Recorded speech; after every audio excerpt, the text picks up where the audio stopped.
Hello, good morning friends. Welcome back to your favorite channel Code1 Digest. Today in this tutorial, we are going to learn a Springboot GraphQL project. Yes friend, in this tutorial, I'll teach you how can you write GraphQL project using Spring Boot. Okay, in Spring Boot, we'll be writing a GraphQL APIs and then I'll show you how can you run it, how can you test it, what is GraphQL schema, how can we execute the GraphQL queries. All of that I'm going to cover in this tutorial. If you want to learn Spring Boot GraphQL, then this is a tutorial for you. This is a tutorial for the beginners. In 10 minutes, you will be able to write a GraphQL query with your own schema design, and then you will be able to fire the query based on that schema. Right, friends? So stay with me and watch this tutorial till end. It is going to be very, very exciting and informative tutorial today. Okay, friends. So here is the agenda of this tutorial today. These are topics that I'm going to cover. I'll give you introduction of the project. We'll do a Spring Boot GraphQL project setup. I'll show you how can you set a project in 10 minutes. Then I'll explain you the POM XML and dependencies, what all dependencies are required for this project. Then very first thing that we'll understand is the GraphQL schema. What is GraphQL schema and how do you write it? What is the syntax and semantics of this GraphQL schema? So we are going to cover that. Then I'll show you the coding of our domain objects and GraphQL controller. As we know that in Spring Boot, we write controller to call any API. So in the same way, I'll be writing a controller and we'll understand what is query mapping, what is schema mapping in the controller. These are the key concepts to understand for the GraphQL, that what is query mapping and what is schema mapping. So that will cover as a part of our controller. And then we'll understand some of the configuration that is required in our application properties file for the GraphQL and for GraphiQL tool, that is our development and testing tool for the GraphQL APIs. So that will understand what configuration goes into that application properties file. We'll run our application and test the application. I will show you how can you write your GraphQL query as per the schema, and then how can you test it in GraphiQL tool. Right, friends? At the end, I'll give you the reference of my GitHub repository so that you can download this project and use it. So watch this video till end. It is going to be very, very informative. If you want to learn GraphQL with Spring Boot, then this is the project. This is the tutorial for you. Right, friends? Okay, friends, let me show you the architecture of my application, what we are trying to achieve today. So the right hand side, what you see is my REST API that we are writing, and this is running in Spring Boot. That is where our controller is coming into picture. Right, friends? And GraphQL server is nothing but the dependency that we have added into our Spring Boot project. It gives you the GraphQL server capabilities. This is where we are defining the schema. This is where the query get resolved. This is where all the configuration, GraphQL configuration schema, we keep it, right? The query comes to a GraphQL and then GraphQL makes call to respective REST API. In our case, it is one controller, one API, but in future, if you have a requirement where you have to fetch data from multiple different REST API, that also you can do. In your schema, instead of one domain object, you can refer multiple domain object and call those respective different REST APIs to get data and club that data into one query response and send it back to the consumer. This is how it works. The whole purpose of GraphQL is you request and you get what you need, right? Nothing more, nothing less. And also, second is you can club the multiple different domain object in a single response. Like you can get book, you can get author, then you can get contact detail all into one single API response. If we talk about microservice, then you will have one REST API for the book detail, then other REST API for the author details, and another REST API for the contact details. But in GraphQL, we can club all this information and send it back as a single response to the client. That is where we save a lot of time, bandwidth, and latency, right? Otherwise, the consumer have to make multiple calls to get all this data separately. So this is the whole concept behind the GraphQL. This is why GraphQL is used, and Spring Boot have a inbuilt libraries for the GraphQL. I will show you that in the pom.xml, the dependencies we are going to add for the GraphQL. right friends? So very simple architecture. GraphQL server is sitting in between and it is handling your request and response. It may call one API or it may call multiple API to get the data based on your schema, whatever schema you define.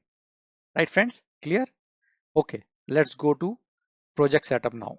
Friends, before we proceed in this video, I request you to subscribe this channel to grow Code One Digest family. Friends, I am creating a lot of quality videos on programming, coding concepts, design pattern and design principles, cloud and container technologies, but I'm not getting subscribers. I request you to like, share and subscribe this channel so that I can grow our Code One Digest family. Thank you. All right, let's get started. Okay friends, so let's start with the project setup. Let me show you how can you set up the GraphQL project quickly using Spring Boot. Okay, so just open Google and search for Spring Boot initializer. Yes, go to the first link.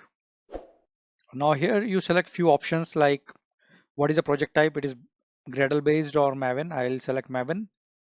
I'll select the language Java and I'll select the Spring Boot version 2.7.15 and give some group ID and artifact ID here. Like I will give cod.graphql demo, an artifact Spring Boot GraphQL demo. Right, so here the package is created, but I'll remove this extra thing. I'll just give it simple cod.graphql demo. I want to pack it as a jar and I will use Java 8 version, right? So you select these options and say generate, right? So it will download a project for you, save it, this zip file, and then I'll show you how can you export and then import the pom.xml.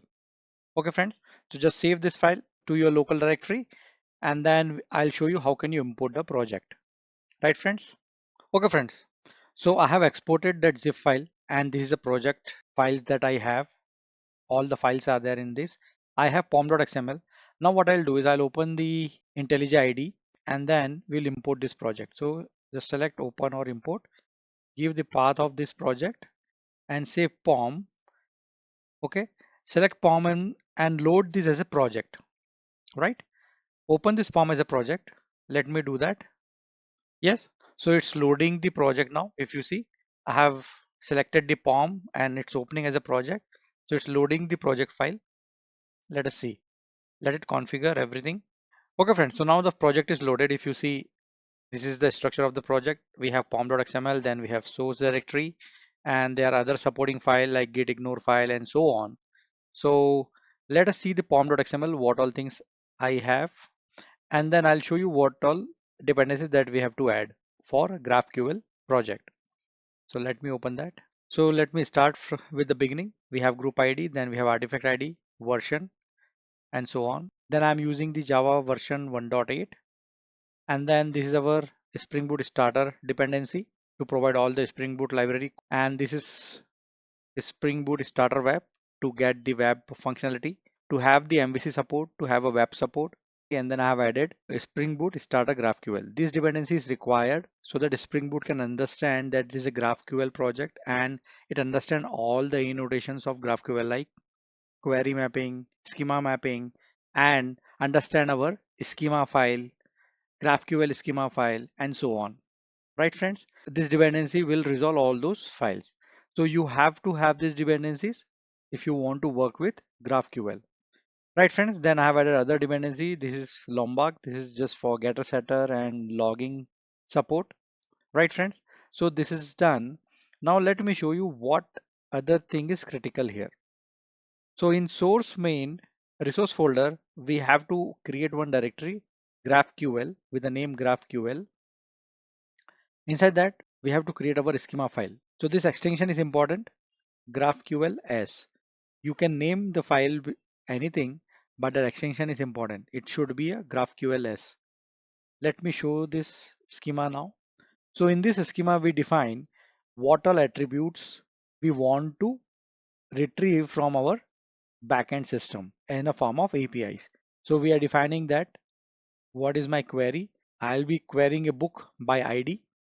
Okay, so this is where I'm defining my query. So I'll be querying a book by ID by passing an ID. Okay, it is of type book. Now in the book object, I want ID to return, name to return, page count to return, and author of the book to return. Right now, I also want author detail. So in author, I want first name of the author, I want last name of the author, and I want contact detail of the author along with the ID of the author. Okay, so in contact, author contact detail, what all things I want ID, I want email of that author, and I want mobile of that author. Right, friends? So this is very critical. This is where you define what is the response structure will look like. In your response, you will have all these attributes coming in. Later, I'll show you if we change this schema, then our response will also change. Right, friends? So this schema you have to define upfront that what is required as a response to you. My book may have some more attributes, but I am only interested in these four attributes. Author may have more attributes, but I am only interested in these four attributes. Same way, the contact may have more attributes, but I am only interested in these three attributes. So this is the beauty of GraphQL, that we fetch what is required. Rest, we do not fetch it or need not to fetch it. Right, friends? Clear with me? Okay, now let me go and show you the this domain objects. Inside the book details, I have book as a my root domain object. Okay, so this is book I have created. It has ID, it has name, it has page count, it has author ID, right? And let's say I will also add private date, release date, right? Let me add this just for reference. Yeah, I have added this 1, 2, 3, 4, 5. Five attributes are there, but as per schema, we are only fetching this 4. So we'll see that. Right, friends? Okay, friends. So now I have 5 attributes here. I have a constructor where I'm initializing these 4 attributes. And this is where my data is lying. So instead of using the database for this demo, I'm populating all my data here in this list. I have a list of books. Okay, this book. I have a list of books where I'm initializing the data. So I have book ID, then I have a name of the book, then page count of that book, then I have author of that book. Okay, right, friends? So this is the data. It is supposed to come from database, but just to simplify it, just to show you the concept of GraphQL, I'm creating the data within the domain object itself. And when we call this method get book by ID, so ID will come here. So it can be book hyphen 1 or book hyphen 2 or book hyphen 3. Then based on that book dot stream, I'm iterating this list and comparing it if this ID matches with any of the books in the list, right? So if that is matching, then I'm returning a book object. Otherwise, I will return a null, right, friends? So this is the method that we will call from our controller.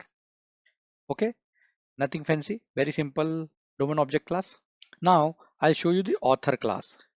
Let me show you the author class. It's a simple Pojo class. We have these attributes: ID, first name, last name, and contact ID. Let me add again another attribute. Let's say private integer age of the author. Okay, but I'm not calling it. If you see the schema, in the schema, we will be calling only this attribute. We are not interested in age of the author. Okay, so these 5 attributes are there. Then same way, I'm creating a list of authors here. Instead of using any backend system, I'm keeping it simple, just for demo. I'm creating an author list, a static author list of authors, where I'm saying author 1, and this is a contact ID. I'll show you the contact. So contact ID 1, contact ID 2, and contact ID 3 for the respective authors, right? So these 3 authors I have created, and it is available in this list. Now, when somebody says, okay, get me author by ID, so he will pass the ID of an author. I'll be iterating on the authors list and will be matching the ID passed into a method with the available author's ID, okay, in the list. If there is a match, then I'll return the author. Otherwise, I'll return a null. Right, friends? Then we have two getter method, get ID and get contact ID. Okay. Now let's see a contact object. There is our author contact detail. So here in this author contact detail, we have ID, email, and mobile number. Here also let me add another attribute, private string address. Let's say, assume we have address also. Now here I have a constructor where I'm just initializing the email and mobile number. And then here also I'm creating a data, a contact list where I'll be populating the contact 1, contact 2 and contact 3. We have given this contact IDs into our author, right? So this is where it is mapped, contact 1, contact 2 and contact 3, same IDs. And here is the contact email and their respective mobile numbers, right? So these are the details. And if somebody says get contact by ID, so contact ID will come here, and then I'll be iterating on this contact list, and I'll be comparing, I'll be matching the ID to the contact ID. If there is a match, then I'll return the contact. Otherwise, I will return null. Simple. Okay. These three domain objects we have: book, author, and author contact. And we have added extra attributes in all these three domain objects to validate that extra attribute doesn't come into our response. Okay, friends. So now let me show you the controller, that I have a controller. It's like any other MVC controller we write. I have a book controller. We have a annotation controller here. And we have defined this method, get me book by ID. So this is the starting point of my response. Okay, this is the root of my response. If you see in the schema, this is the query, that is what I am getting. Okay, book by ID and type of book. So this is the root of my query. This is where I am getting the book object, okay, by passing the ID of a book. Now what I am doing is I am calling the book dot get by ID. This is a static method inside the book, hence I am able to call with the class name. So once I'll pass the ID, so it will go to a book domain object and it will try to get the book object from this list. Okay. Now what will happen here is, so in the books we have given the reference of author. So if I'm fetching the book one, so author one will also come along with it. So how that mapping is done for this book to author contact, that stitching is done through a schema mapping. Okay. So these are the part of schema. So we have to tell that along with this book, I'll be fetching author, and along with this book and author, I'll be fetching the author contact also. And this name author and contact, these are important. This is what we have given here, author and contact. So use the same literals, otherwise it will not match.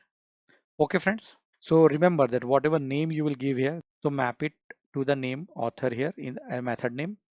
If you are giving a contact here, map it with the method name contact. Okay, that is how it will map with your schema in this schema dot graphqls. Okay, that is why we say it is a schema mapping, right, friends? So what we are doing is, in author method we are fetching the author, we are calling the author dot get by id, and where the author id coming from, it is coming from book object. So book dot get author id, and finally this will give me author object. Same way I have a contact. Now in the contact I'm passing a author, and I will be fetching the contact using static method get by ID. And how the contact ID is coming out, it will come from my author object. So I'll say author dot get contact ID. Right, friends? This is how these three objects will get stitched: book to author to contact. That is why I have taken two level of hierarchy so that it will be easier to understand. Right, friends? Let me show you the configuration. What configuration we would require to run this in our application.properties file. Let me do that. Okay, friends, now let me show you the configuration, that is our application.properties file. What configuration we are adding here. So what we are doing is, here we have added this two configuration, spring.graphql.graphiql. If you see this graphiql.enable, we are enabling this graphiql. This is a tool that we are going to use for testing our GraphQL query. Okay, so this is the name of the tool, GraphiQL. Okay, so in Spring we have a flag. By default it is false, that GraphiQL will not work. So to test our GraphQL demo, we would require this GraphiQL tool. And how can you enable that in your Spring Boot is using this spring.graphql.graphiql.enabled is equal to true. So we will be able to access this GraphQL tool. I'll show you how that will look like. Second thing is, this is an endpoint. What will be the endpoint of that GraphQL tool? Okay, so that is what we are defining here. Spring.graphql.path/GraphQL. So I'll be running my server on 8080 port. I'll say localhost 8080 slash GraphQL. So as soon as I'll hit the GraphQL, so that GraphQL tool, testing tool will open up for me. Okay, so let me run this now and show you how that tool looks like. Okay, friends, let's do that. Okay, this is my application main class. Nothing fancy, very simple. It's out of the box default class that is provided by Spring Boot. I'll just say right click and run. Okay, let me run this. It will build and compile the code and run the code. Okay, and my server will be running on port 8080. Yes, so it says the server is started. If you see here, it is started on 8080, server is started.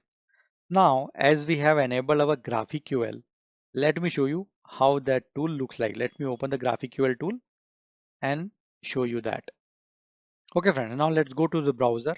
In the address bar, just type http localhost 8080. This is my port where the server is running, and GraphQL. This is our endpoint. If you remember, this is what we have given in our properties file, right? The path of my GraphQL, right?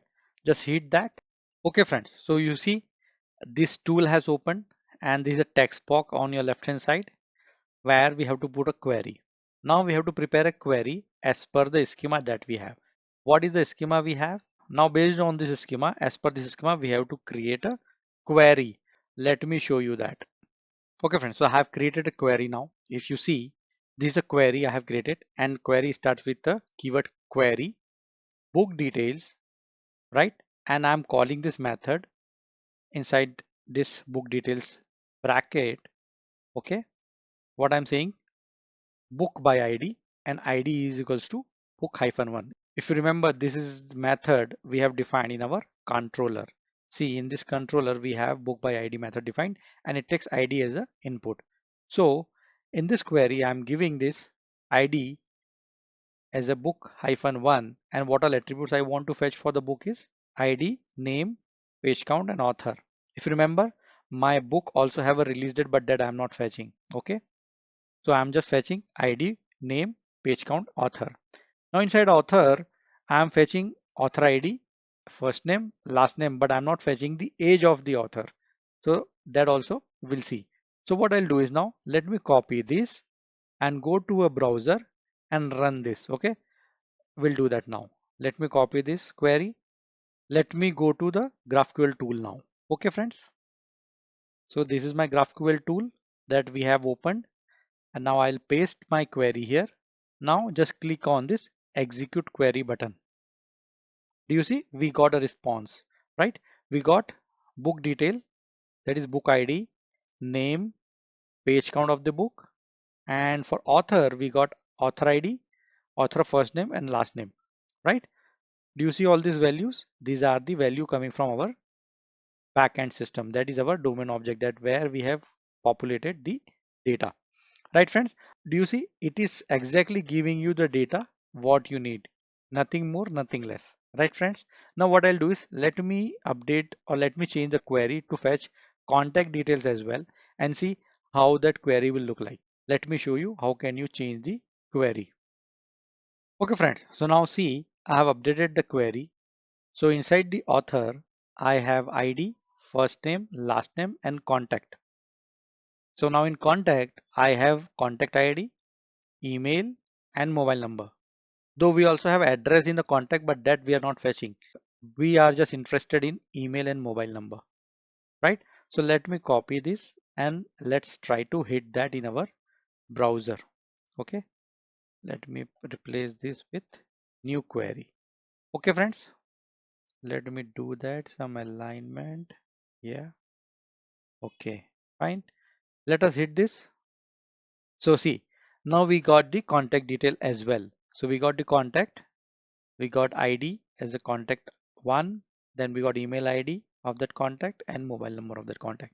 So this is the beauty of GraphQL, that you get exactly what you want.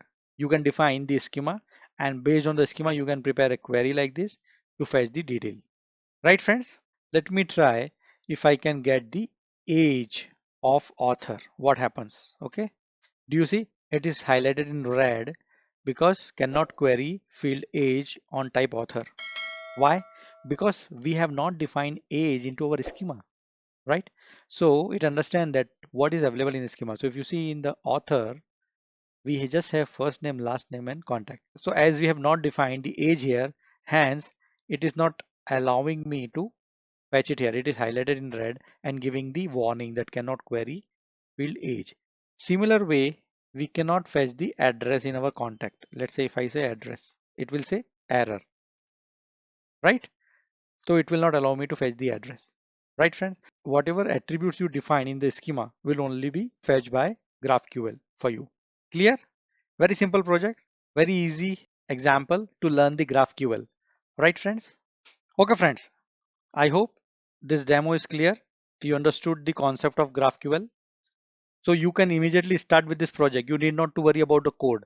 I have shared all this code in my GitHub repository. So this is my GitHub repository, Code One Digest, a Spring Boot GraphQL demo.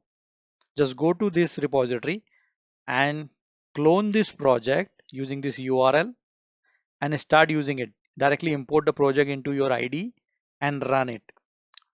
I have uploaded all the source code, the schema file, everything inside this repository. Right, friends? Just go inside. You will have all the files. You have the schema files also. You have config file also. You have all my source file as well. Right, friends? So you can immediately start working with this GraphQL project and change it as per your requirement. Right, friends? So do not wait. Just download the code and start using it. Okay, friends. So now let me summarize what we learned in this tutorial today. I gave you introduction of the project. I shown you how to set up a Spring Boot project using a Spring Initializer. Then I explained you the pom.xml and all the dependencies that we have in the pom.xml. Then I explained you the schema. What is the structure of the schema? What is the root element? What are the child element? And so on. I shown you the coding for our domain objects and our controller class. In controller class, I shown you what is query mapping and what is schema mapping, why it is required, what is the significance of those a notations, how it is mapped with our schema, right, friends? Then we understood the GraphQL configuration required for the GraphiQL tool. If you want to test your GraphQL APIs in your local, then you would need the GraphiQL tool. And to enable that, what configuration is required into our application properties file. So that I have shown you. Finally, we run the application and tested those GraphQL APIs. I shown you the query that you have to prepare to test your GraphQL API. And finally, I've shown you the reference of my GitHub repository so that you can download the code and play with it. So if you like this video, so give it a thumbs up. And if you're new to the channel, so do subscribe to my channel to grow Code One Digest family. Friends, if you like this video, so give it a thumbs up and subscribe to this channel for the more interesting videos. Click on the bell icon for the latest video notifications and do not forget to share this video with all your friends and colleagues. This is very useful information for students, beginners, and software engineers. I am putting a lot of efforts in creating these contents. So please help me growing the Code One Digest family. Please subscribe to Code One Digest channel for the latest programming and technology related videos. Thank you.